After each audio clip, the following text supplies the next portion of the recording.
The dawn at Yaka broke as a sheet of wet gauze, the monsoon still hissing from the bamboo and corrugated tin.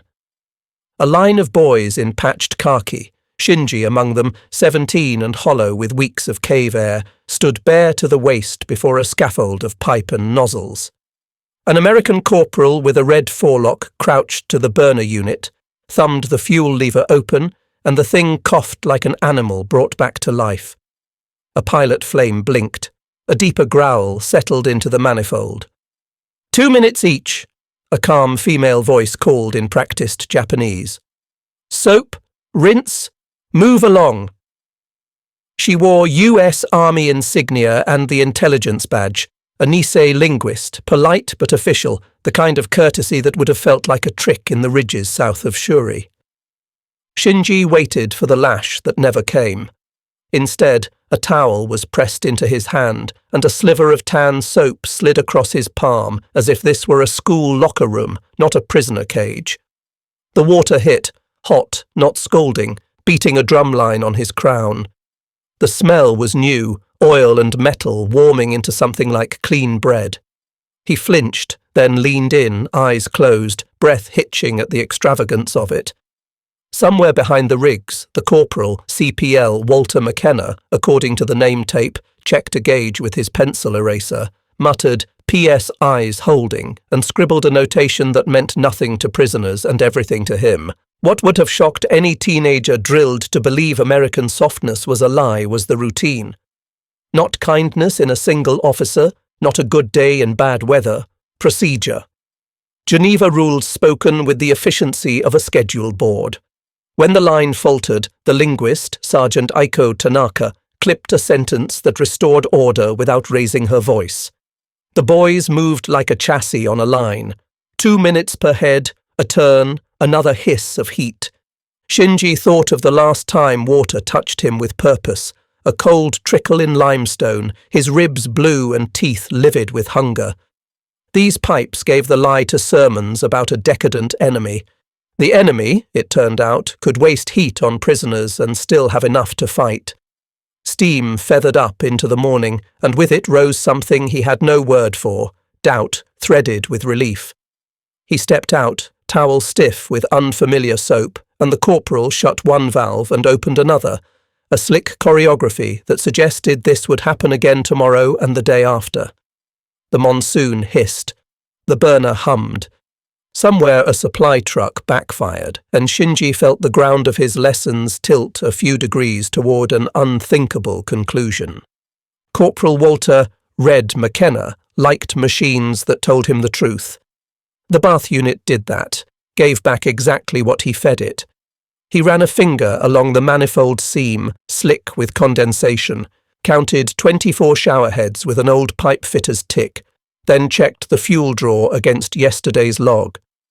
Filters had to be swapped every so many hours, more with this Okinawan mud creeping into everything. He cracked a drain, listened for the clean fall of water, then nodded once and shut it. The kids in line stared at the burner like it might bite.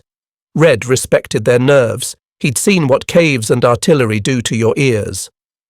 2 minutes, boys, he said, then gestured at Aiko to translate.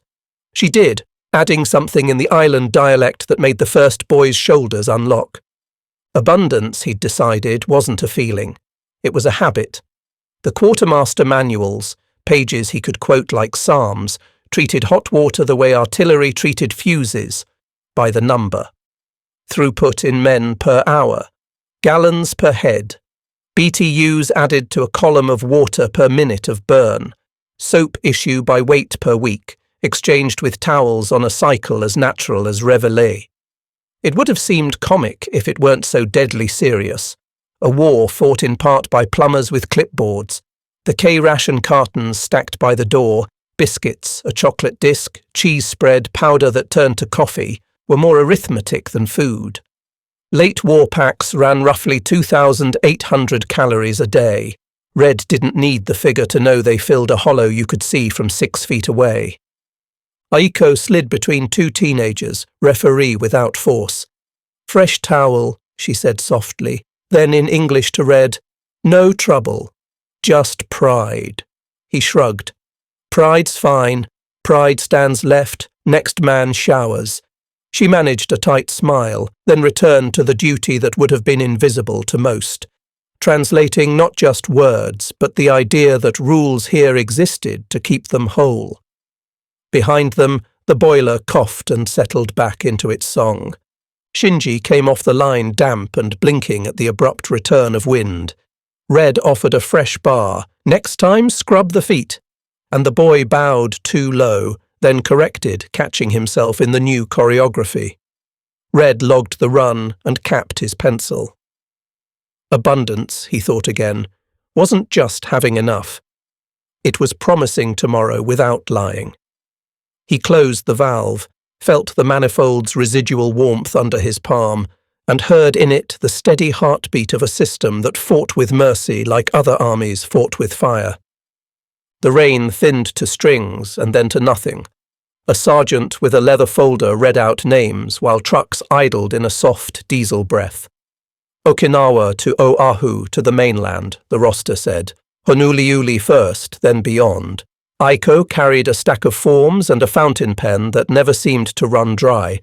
She reminded each boy of the same sentence: "You are protected, you will be fed, you will be clean." It sounded like a catechism written by logisticians. Shinji tucked a waxed K-ration sleeve into his blouse the way he would have tucked a charm. He stepped up into the truck bed, boots squelching, and looked back just as Red's team went to work on the bath rig. Mobility was built into the bolts. The 24-head frame swung on lifting eyes while Red backed a two-wheel dolly under the burner unit. Hoses flaked onto canvas like well-coiled snakes. The teardown, which would have taken a village in peacetime, took 15 minutes when the men moved in the pattern doctrine had drilled into them. If war is a contest of improvisation, this was the American heresy: make routine faster than crisis. Time jumped. Hours became coastline. At the port, cranes moved as if pulled by a metronome no storm could mute. Aiko translated shipboard rules to a circle of boys in the shadow of a freighter's flank. "You will likely not be separated," she said. "You will likely be warmer." The words were careful. Reality usually answered to them. Red looked past her to the bunker barge nosing alongside, the smell of heavy oil sweet and blunt as molasses. Here the zoom-out forced itself. In December 1944, the United States had produced over 4.7 million barrels of crude oil in a single day, more in 24 hours than Japan's entire domestic production for most of a year could muster. That impossible arithmetic rode into the harbour as an ordinary fuel schedule. It meant boilers that never cooled, coffee that never ran out, locomotives that did not stall in winter. It meant the oddest sentence you could say in a war: "The prisoners will have hot water." The convoy gathered itself into lines across the water. Aiko, who would have been a schoolteacher if not for the Nisei badge on her chest and the barbed wire that had marked her family's address, watched the boy's eyes settle into a wary calm. Shinji lifted his face to the salt wind and felt heat still radiating from his scalp, a travelling warmth like a promise that outran the horizon. The truck gates clanged shut, ropes creaked. A whistle blew once, and the island slid backward, green and wet and receding into memory. Honolulu was a crease in the earth where heat pooled and sound carried in peculiar ways. The fences cast straight black lines at noon. The shower house hummed with a pitch you felt in your teeth before you heard it plain. Processing there would have repeated the choreography at Yaka. Tags checked, heads shaved where needed, uniforms deloused, and then the queue for water and soap. Shinji learned the word queue that afternoon, tasting its shape like a foreign sweet. The line bent around a concrete corner, and when it moved in measured increments. No shoving, no panic. Aiko's voice the soft metronome underneath. The fixed boilers on Oahu lacked the rattling personality of Red's mobile rig, but announced themselves with the same aromas: hot iron, disinfectant, a sweetness that might have been bleach, or might have been safety. Canteen windows flared with tin cups and the clink of spoons. Coffee, dark as bunker fuel, poured in an ordinary river. Guards and prisoners alike drank it without ceremony. It would have startled anyone raised on rationed lamp oil to learn that the thermos never seemed to cool. Aiko split her day between translating in the infirmary and on the wash line. She did what the manuals expected, render orders, explain rules, document compliance, but she also listened, dialects braided into confessions. "In the caves," one boy said, "we bathed under the rock's tears." Another joked about shaving with a knife edge and drew, with 2 fingers, a trembling circle in the air to mean fear. None of it contradicted policy. All of it made policy feel like something other than paperwork.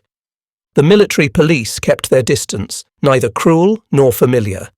The rhythm itself, mess, muster, work details, showers, did the policing. Shinji learned the towel exchange after 2 cycles. Surrender the damp square, receive a dry one, step out of the line so the next man passes untouched. The humility came prepackaged in the speed of it. He stood for a second with the towel's warmth on his neck and tried, as if it were a problem from school, to solve for where all of this began. The only answer that felt honest was a map with arrows going everywhere at once. Tankers from the west coast, boilers from a stateside factory, doctrine from a book, and 1,000 hands repeating 1,000 small tasks correctly. Steam rose in the gulch against a sky that went white at noon and gold at 4. Somewhere beyond the ridge, the Pacific moved like an animal breathing. Shinji dried his face, tucked the towel into the exchange bin, and stepped toward a gate where a list with his name in Roman letters promised a farther shore. The ship carried them in a rolling city of chores. Galleys ran hot, mess lines flowed like well-governed rivers. Aiko taught English nouns between trays, pointing with a pencil: cup, fork, steam, deck. The POWs answered with Okinawan words for rain and hunger that she filed away with quiet care. Nights fell with the engine's slow heartbeat under everything.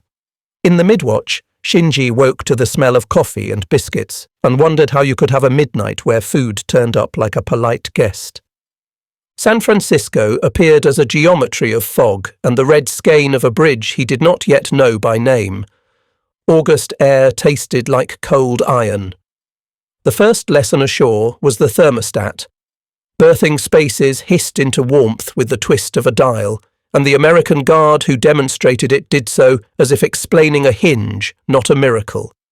Shinji and the others slept with heat on in summer, a sentence that would have sounded like satire back home and felt, in that moment, like proof that future days might be survivable. There were more showers, fixed and orderly, and a medical inspection that lingered over lungs and feet. Aiko translated questions about coughing, about river water drunken in caves, about the itch under a bandage that meant infection or meant simply the skin remembering comfort. The doctor's pens scratched like brisk insects. "Soap," one said to Aiko, "is half our medicine." She repeated the line exactly. It fit the new grammar she was assembling in her head, the one in which mercy could be measured, scheduled, manifested as a temperature. A train took them east. Through the window, the country widened, green sliding toward gold. Shinji slept and woke to the jolt of couplers and the soft percussion of conversation. Red reappeared in Wisconsin, summoned from a depot of mechanics by the simple law that men who make water hot will always be in demand where winter keeps its teeth sharp. He checked a manifest signed for a crate of gaskets and shook Aiko's hand across a stack of towels. "McCoy's ready," he said. The words carried more than geography. They carried the implication that readiness here had a smell, the clean, faintly sweet scent of heat on galvanized pipe. The fog outside the city had rolled itself into low cloud. The train tilted into the interior toward a place where snow would soon speak underfoot and breath would show what lungs had left. The thought might have frightened boys who had learned to fear the absence of fire. Instead, it promised a continuation. Another door to open, another valve to turn. Wisconsin greeted them with a sky like hammered pewter and a breath that cut through wool. Camp McCoy squatted low against the wind, its vents shouldering steam into the morning like small, dependable factories. Red put his palm on the showerhouse manifold the way a farmer might on a horse's flank, testing for spirit. The needle sat comfortably in the green. He bled an air bubble from a high point and grinned when the line answered with the clean rush he wanted. "All right," he said to no one in particular. "Let's make winter civilized." Ruth Ellingson's co-op truck arrived with the modest glory of America's interior, soap in cases, socks bundled with brown twine, and canned peaches that flashed a summer colour against the snow. She signed her name with mittened hands and a pencil the length of a finger. "You Army folks run a tighter ship than the cannery," she joked, and Red tipped his cap like the sergeant he wasn't. The POWs filed past, boots squeaking that dry squeak that says the air will steal your breath if you let it. They learned in a day the choreography of cold: move, wash, move again, never linger dripping where wind can find skin. Aiko translated a winter safety lecture with the patient authority of someone who understood two kinds of weather now, climate and fear. The rules were simple: report numbness, rotate gloves, dry socks nightly near, but not on the radiators. Soap remained half the medicine, the other half was heat, scheduled. Shinji marvelled at how the shower house became a small republic, fair in ways that defied his preparation. The youngest went first on the bitterest mornings. The man who coughed went ahead of the one who only shivered. No one argued after the first week. The line learned the math. Here, the impossible statistic returned, not as abstraction but as breath on the glass. In late 1944, the United States produced over 4.7 million barrels of crude oil in a day, more in 24 hours than Japan domestically managed in many months. That single day's flow, fractioned into rail cars and boiler rooms, would have been enough to heat every POW shower in the country and still send fleets to sea and bombers to altitude. Red didn't need the number, he had the proof in a gauge that never sagged. Shinji stepped under hot water while snow tapped the roof in a skin-prickle counterpoint. The sound was a duet of two climates made to shake hands by policy. He closed his eyes and saw the island recede again, then opened them to a simple fact: the enemy had chosen to be generous at scale and could afford it. Steam curled into the rafters. Outside, Ruth stamped warmth back into her feet and smiled at the shape of a plume against the pale sky. Red arrived before Reveille, the frost squeaking his steps, and set the day in motion with a quarter turn of a brass wheel. The manifold woke, a steady hum in the bones. He checked the burner's breath and the pump's cadence, then chalked the rotation. Infirmary detail first, the youngest next, work crews last so they could go straight to chow. Aiko met him at the door with a list of names and a pencil tucked behind one ear. They reviewed the plan as if commanding a battalion, except the weapons here were soap, hot water, and time kept honestly. Shinji learned the choreography until it felt native. Towels went into a canvas hamper by weight, not whim. He admired that the rule served the shivering man ahead of the one pretending not to shake.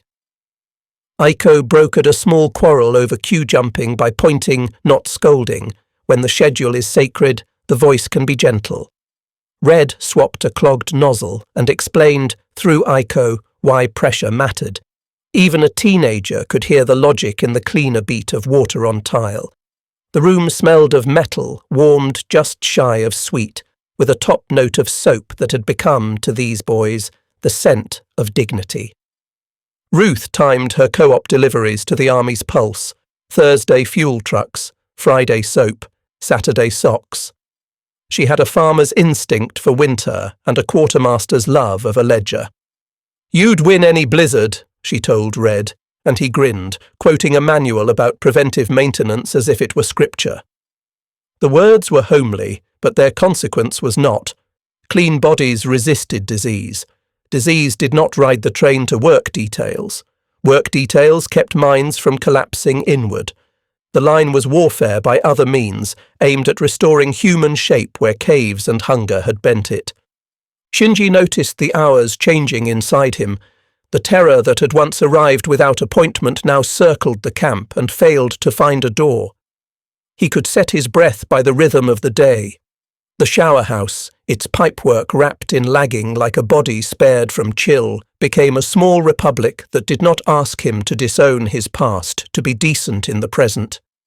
He stepped under heat after a lumber detail and imagined a view from far above. A country where millions of such valves and boilers and schedules quietly declared a philosophy with every turn.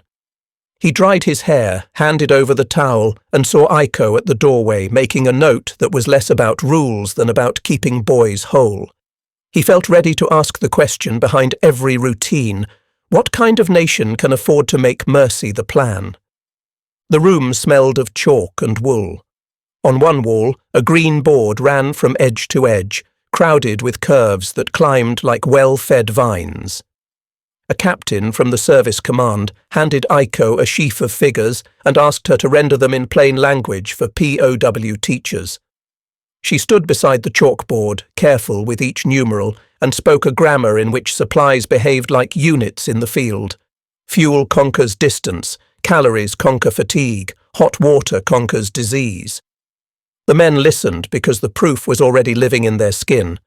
She drew 2 columns, United States and Japan, then filled the left with numbers that felt like weather systems rather than quantities. Millions of barrels of crude per day, a river measured without metaphor. In the right column, a trickle, Japan's domestic production, tiny and fragile, often measured in the way a family counts candles in a blackout. She explained, with the captain's nod, that by late 1944, American wells had given more in 24 hours than Japan could count on across long seasons. No speeches followed. The fact rested in the room like a heavy, benevolent animal. Red stood at the back, cap in hand, eyes drawn to a smaller chart. Disease rates before and after the bath and laundry cycle went regular. The drop looked like a cliff face. "Soap's half our medicine," a doctor murmured, and Red felt vindicated in a tradesman's way, as if steady pressure at a nozzle had been a moral argument all along. Ruth braced a stack of co-op vouchers on a folding chair, and when the captain asked about rural capacity, described with simple pride how farms flexed to army tempo, cream to the hospital, wool to socks, grease to kitchens. "We don't improvise generosity," she said. "We schedule it." Shinji copied words into a battered notebook. Boiler, manifold, throughput. The English looked like bridges between one life and another. He wrote the island's word for cave beside the American word for steam and drew an arrow forward. When Aiko spoke of Geneva rules, baths and showers required, soap issued, he felt something unclench that had not responded to heat alone. A sense that mercy here was not a whim, but a treaty embodied in iron and fuel. The captain dismissed them with a crisp nod and a glance at the wall clock, precise as a salute. Outside, snow made a new chalkboard of the parade ground.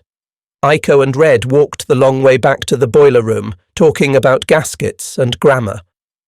Shinji followed, slow, reading his notes. The air was blue with cold, but the shower house breathed steadily, a warm rectangle at the edge of a white page that the next hour would fill. They stood knee-deep in bundled planks at first light, breath making short ghosts in the dry cold. The lumber detail stacked, measured and chalked the tally, then filed through the shower house in a rhythm that made the day feel like a well-built bridge.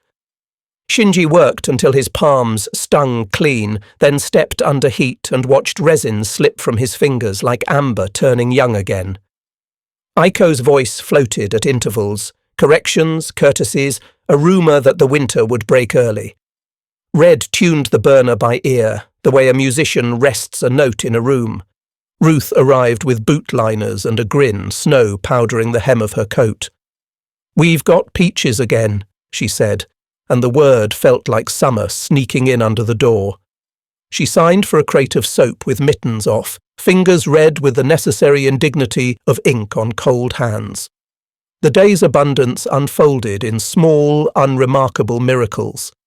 A thermometer nudged higher, a valve unseized before it stuck.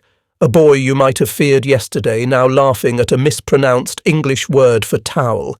Here the arithmetic refused to stay invisible.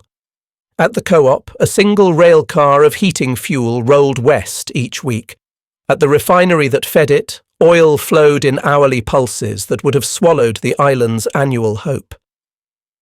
In a representative month late in the war, US crude production ran into the hundreds of millions of barrels. In a single hour, the output at scale could rival what Japan might domestically scrape together across long winter weeks. The numbers sounded boastful until you counted their echoes in ordinary life. Thermostats that worked, radiators that ticked, steam that turned a prisoner's shiver into a shower. Red added a note to his log. Burner efficiency improved 3% after a gasket swap, and felt a satisfaction unbecoming to headlines, but essential to victory. Aiko, translating a hygiene lecture, glanced up as a teenager asked whether this would continue tomorrow. "Yes," she said, and it mattered that the word was true. Shinji, who had once learned to measure hope in spoonfuls, began to measure it in minutes under hot water. He memorized the sound of the manifold settling, the way the tile held heat after the last man stepped out. Afternoon dimmed early, snow greyed to slate. Work details returned equipment in a clatter of honest exhaustion. The shower line shortened and then vanished. Red bled the high points, closed the valves in sequence, and placed his palm flat on the pipe, feeling warmth travel like a departing train. Tomorrow would ask the same questions, and the system would answer with pressure, with fuel, with soap, with a schedule kept. That certainty, once unthinkable, had become the camp's quiet anthem. The war reduced men to lists, and then, sometimes, redeemed them with better ones. In the admin hut, a long table had been cleared for a year-end roll-up, gallons heated, towels laundered, infections prevented, work hours gained. The columns were stark but merciful, the way a medical chart is merciful when it proves a fever broken. A map on the wall carried red pencil lines from Okinawa to Oahu to Wisconsin, a thread that traced steam through geography until it tied into a knot labelled McCoy. Red brought his notebooks, oil-stained, squared like small Bibles, and laid them open. Aiko spread translation summaries beside them. Interviews logged, questions asked, myths abandoned. Ruth set down co-op receipts with a farmer's thrift. Delivery dates, shortages averted, volunteers rallied. The service command captain read quietly, pausing at the disease chart that had looked like a cliff in the briefing room. Here, with names attached to weeks, the drop felt like a breath finally taken to the bottom of the lungs. They spoke without flourish. Boiler output had met or exceeded schedule. Pressure had held. Burner maintenance had stayed inside doctrine. The words sounded humble until you imagined the alternative. A winter where heat failed, lice returned, coughs deepened, and work crews staggered. Aiko described the cascade she had watched at ear level. Boys who learned to cue learned to listen. Boys who listened learned to ask better questions. Boys who asked learned to doubt the lessons that had marched them into caves. Shinji's notebook, she kept a copy of his vocabulary list with his permission, had grown from nouns into verbs. He no longer wrote steam alone. He wrote steam keeps, steam allows. The captain noted that Camp McCoy held roughly thousands of POWs, with Japanese numbering in the low thousands by late 1945, and that the camp had met Geneva obligations not as a ceiling, but as a floor. He traced a finger along the map back to Okinawa and, without sermon, recalled the cost that had brought everyone to this room. American dead counted by the thousand, Japanese dead by the tens of thousands, civilians in numbers that turned ink into sorrow. The ledger of heat could not heal those columns, but it could testify that in the aftermath of killing, a nation had chosen to run mercy like a main supply route. Snow thickened at the windows, muting the parade ground. Red closed his logbooks in order. Aiko tucked her pencil behind her ear. Ruth pulled on mittens and said she'd beat the next storm with socks if the trucks stayed honest. The captain stood, nodded once, and said only, "Keep it." The map on the wall vibrated a little with the wind, a thin skin over a machine that had already decided what tomorrow would feel like. The announcement came on a morning so clear the cold looked blue. Repatriation lists posted like new commandments on a bulletin board, Roman letters doing the unfamiliar courtesy of spelling old names. Shinji found his among them and felt an ache that was not fear or hunger, but the weight of an unmaking finished. He was going back, though what back meant was no longer the same shore he had left. The camp changed pitch in small ways. Men began to gather their meagre possessions, and the richer, stranger ones acquired here. English words, the discipline of a line, the muscle memory of reaching for a towel without snatching. Aiko walked the barracks with a clipboard and the patience of someone escorting students to a ceremony. She answered questions about ships and ports, about whether their families would recognize them, and about what to do with the dictionary pages many had dog-eared. "Keep them," she said. "They weigh nothing." Red intercepted Shinji outside the shower house and pressed a small wrapped parcel into his hand. Inside lay a spare gasket and a folded note with the simplest of instructions. "Pressure depends on the seal." The line was part joke, part truth, part benediction from a tradesman to a boy who had once thought hot water was an extravagant rumour. Ruth brought socks from the co-op and slid a pair across the desk as if paying a debt. "For the cold on the other side," she said, and her voice carried the certainty of a woman who understood winters in more than weather. They boarded the train with less noise than they had arrived. The landscape unspooled in reverse, white fields, black river seams, towns whose water towers quoted the sky. At the port, the ship's hull loomed with a familiar promise and an unfamiliar purpose.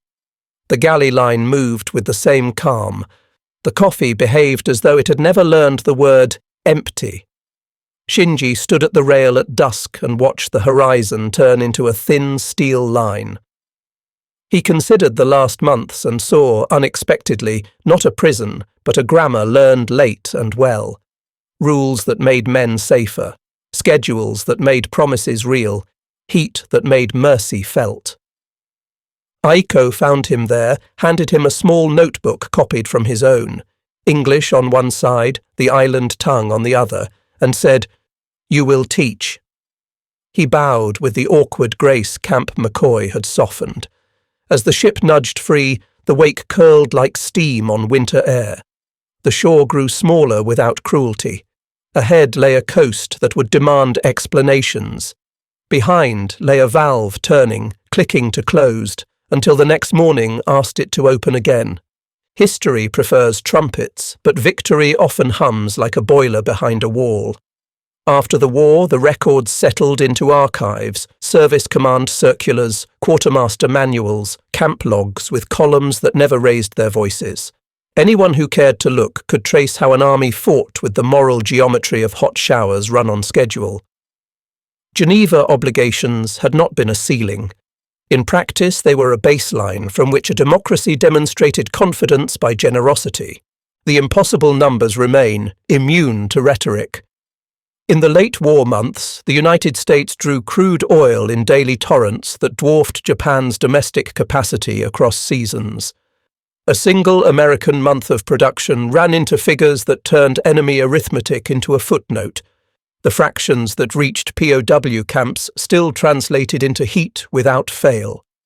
Add the other ledgers: calories issued in boxes that erased hunger's edge, towels laundered by the tens of thousands, infections that never took root because soap and heat made a pincer the textbooks had not yet named. None of it altered the graves at Okinawa, where American dead topped 12,000 and Japanese combatants fell in ranks of the untellable. But it altered what happened afterward, which is the quiet half of victory. Shinji stepped onto a home shore and found ruins that argued louder than any officer. He unfolded the little notebook Aiko had copied and taught children words his enemies had given him. Cue, schedule, pressure, keep. When he spoke of the camps, he did not spare the barbed wire. He spoke instead of what had passed through it: routine, warmth, an abundance that had chosen not to humiliate. The gasket rode in his pocket for years, a talisman that reminded him that seals mattered, in engines and in promises. Red went back to pipes and pressure, building heating systems for schools that would outlast his knees. Ruth counted next year's peaches and the trucks to carry them. Aiko became a teacher, as she had always intended, instructing a generation that would read both kanji and the world. Their lives did not ask for parades. They asked for schedules kept, for valves that turned, for a country that understood that strength silently proves itself daily or not at all. If modern audiences seek the miracle, it hides in plain warmth. Pipes, burners, gaskets, and doctrine. These made a kindness so steady it could be mistaken for ordinary weather. The story that began with boys in mud ended with a lesson no ideology could refute. A free people, organized and abundant, can make mercy routine at industrial scale, and in doing so, win more completely than fear ever can. Somewhere, a manifold hums, and a man steps forward into a shower he did not expect to deserve.